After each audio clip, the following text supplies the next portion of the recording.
নির্বাচনের জন্য বিএনপির আলাদা কোনো প্রস্তুতির প্রয়োজন নেই বলে জানিয়েছেন দলটির স্থায়ী কমিটির সদস্য আমির খসরু মাহমুদ চৌধুরী।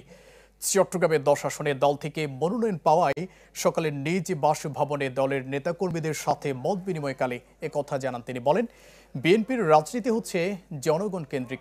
গত 16 বছর ধরে আন্দোলন, সংগ্রাম, মামলা, হামলা, জেলসহ নানা ত্যাগ স্বীকার করেছে দলের নেতাকর্মীরা। তারপরও দলটি টিকে আছে, দলের অবস্থান ক্ষয় হয়নি, বরং আরও বেশি শক্তিশালী হয়েছে। সুতরাং নির্বাচনের জন্য সবসময় প্রস্তুত আছে দলটি। এ সময় দলটির বিভিন্ন অঙ্গ সংগঠনের নেতাকর্মীরা শুভেচ্ছা জানান আমির খসরু মাহমুদ চৌধুরীকে। আমরা একটা জনসম্পৃক্ত দল, তো নির্বাচনের জন্য আলাদা প্রস্তুতির প্রয়োজন হয় না। আমরা যেহেতু আমাদের পুরো রাজনীতির নির্ভরশীলতা হচ্ছে জনগণকে নিয়ে, জনগণকে মাথায় রেখে। আর 16 বছর জনগণকে আন্দোলন নিয়ে আমরা বিএনপি এই দলটি সবচেয়ে বেশি ত্যাগ স্বীকার করেছে, আন্দোলন করেছে, চাকরি হারিয়েছে, ব্যবসা হারিয়েছে।